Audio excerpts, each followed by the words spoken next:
Aí o psicólogo deu um machado para ele, falou: olha, está ali aquela árvore no chão, você vai cortar aquela árvore, bater aquela madeira. Só que ao invés de você bater com o fio do machado, você vai bater com o lado contrário. E aquele lenhador começou de manhã, salário dobrado, né? Em época de crise, bênção pura. Ele começou então a bater-lhe o machado. Quando chegou lá para o meio-dia, ele procurou o psicólogo e disse: olha, eu não quero esse trabalho, porque eu não posso bater naquele tronco e não ver nenhum graveto. Eu não quero esse trabalho. Irmãos, muitas vezes, por nós trabalharmos muito, não vemos o fruto do nosso trabalho, nós ficamos desestimulados. E muitas vezes nós não temos produzido, porque nós não estamos produzindo segundo aquilo que Deus tem nos falado. Estamos trabalhando a nossa força humana, e nós precisamos parar para orar, parar. Não estou ouvindo contra nada que os irmãos estão fazendo aqui. Aliás, pastor, eu fiquei até, aquele dia, com uma inveja santa, porque você não me chamou para ir orar na praça com os irmãos. Pastor, eu liguei para ela estava na praça orando. Falei: meu Deus, a mulher está junto com o pastor, está orando lá junto com os irmãos. Eu queria estar junto, mas ela não falou: vem aqui, pastor, orar. Glória a Deus pela vida dessa igreja. Glória a Deus. Que vem na rua da praça. Nós vamos levar os outros. Com certeza. Então, querido, muitas frustrações que nós temos por aquilo que nós fazemos sem resultado, é porque são fruto das nossas estratégias. E nós precisamos parar. Você está entendendo o que Deus está falando? Amém. Precisamos parar para ouvir Deus, porque Deus fala. Há coisas que Deus vai revelar aqui ao pastor, a pastora, e elas vão ministrar para você, vão ministrar, vai ser a direção de Deus, mas há coisas que Deus vai fazer, porque há muitas aflições e que as ovelhas passam que o pastor não sabe. Então, nesse sentido, eu não posso orar por você. É você que precisa estar com a sua vida diante de Deus. Amém. Amém. Você, Amém. porque Deus vai revelar para você. É você, querido. Amém? Amém. Muito bem, mais um texto, irmãos. Mateus 6:12. Naqueles dias retirou-se para o monte a fim de orar e passou a noite orando a Deus. Último texto, Lucas 9:18. Estando ele orando à parte, achavam-se presentes os discípulos, a quem perguntou: quem dizem os homens que eu sou? Estando ele orando à parte. Ele não estava com os discípulos. Não era o momento de Jesus estar orando com os discípulos. Era o momento de Jesus estar orando à parte. Era o momento de Jesus estar orando sozinho. Porque naquele momento o Pai ia lhe dar uma revelação, uma direção para aquilo que deveria ser feito. Portanto, era na oração que o Senhor Jesus recebia a revelação das estratégias divinas para todos os níveis de ação que ele deveria ter para o cumprimento da sua missão como Messias. Era na oração que Jesus tinha. Não era na lei, não era na letra, mas era na oração. Era na oração que ele recebia. Por isso ele se dedicava.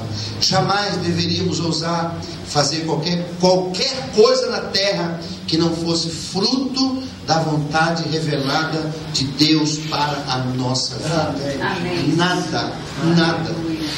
Enquanto Deus não falar, enquanto Deus não trouxer revelação clara, nós não deveríamos fazer nada.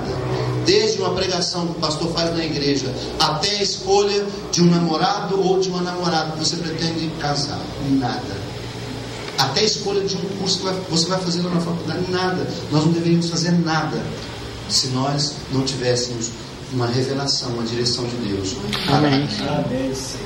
Jesus se deteve para evangelizar uma mulher que na concepção dos seus discípulos ele jamais poderia fazê-lo. Primeiro, aquela mulher era uma mulher samaritana. Os judeus eram inimigos religiosos dos samaritanos.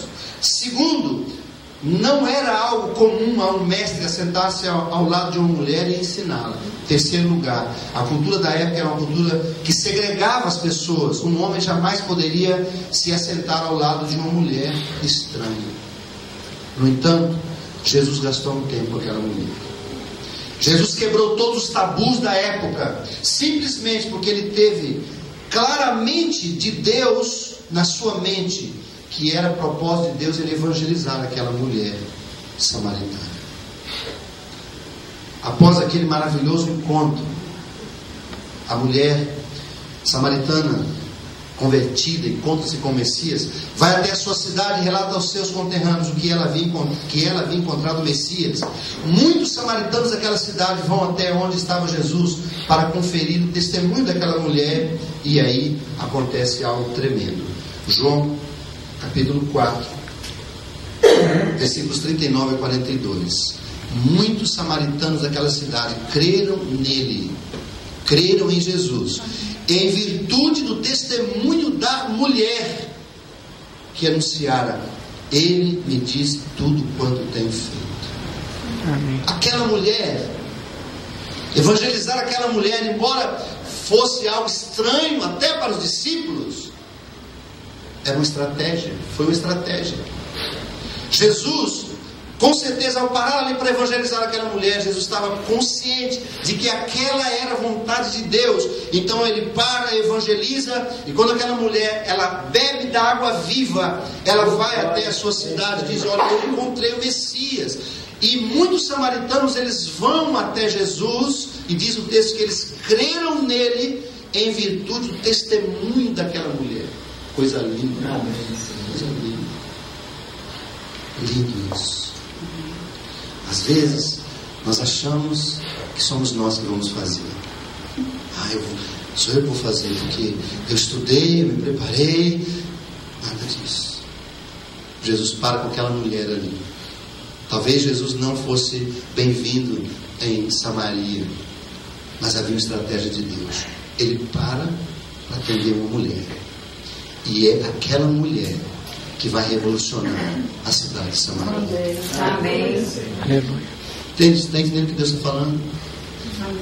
Quando nós oramos, nós temos a vontade revelada de Deus para as ações que nós precisamos ter. E cada ação, ainda que seja com uma pessoa, como nesse caso aqui, ela vai gerar um sucesso tremendo. Tremendo. Tremendo. E é isso que nós precisamos entender. Diz mais o texto ainda: vindo pois os samaritanos ter com Jesus, pediram-lhe que permanecesse com eles, e ficou 2 dias. Olha que porta que foi aberta. Agora os samaritanos que rejeitam os judeus pedem para Jesus: fique com a gente. Eu fico imaginando aqueles 2 dias de Jesus com os samaritanos, quantas coisas tremendas aconteceram ali naquela cidade. Mas o versículo seguinte diz, verso 41, muitos creram nele por causa da sua palavra. Talvez um discípulo comum de Jesus poderia dizer o seguinte: Jesus, o mestre tem autoridade, entre em Samaria, faça os 2 milagres lá, porque os samaritanos vão te honrar. Mas não era essa a estratégia. Havia uma mulher que era uma adúltera, né? Adúltera, que era conhecida em Samaria, lá em Samaria. Jesus para com essa mulher, evangeliza essa mulher, e ela é a chave para Jesus entrar em Samaria. E olha o que o texto continua dizendo, verso 42, e diziam à mulher, aleluia, glória a Deus por essa palavra: já agora não é pelo que disseste que nós cremos. Lindo isso, irmãos. Aquela mulher foi um instrumento de Deus até o limite de Deus. E aí eles dizem o seguinte: porque nós mesmos temos ouvido e sabemos que este é verdadeiramente o Salvador do mundo. Mas se Jesus não tivesse parado por revelação de Deus com aquela mulher, evangelizado aquela mulher, as portas de Samaria estariam fechadas para Jesus. Porque os samaritanos tinham um problema. Mas agora eles dizem assim: olha, mulher, não é pelo que você falou. Eu acho isso lindo demais, irmãos. Não é pelo que você falou, mas o mestre, ele está no nosso meio.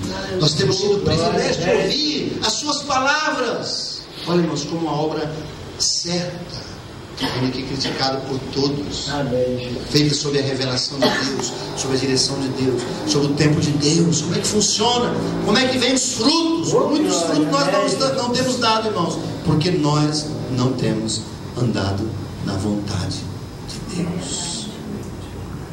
Nós temos assim muito, assim, no nosso entendimento, nós temos muito de Caim, irmãos, sabe? Sabe o que aconteceu com Caim? Caim tinha uma habilidade como lavrador, aí fez a sua lavoura lá, colheu, coisa mais linda, aí pegou e entregou para Deus. Na capacidade que ele tinha, ele produziu aquilo. Foi legítimo. Ele entregou aquela oferta como algo, não é, legítimo. Só que ele se esqueceu de uma coisa. Antes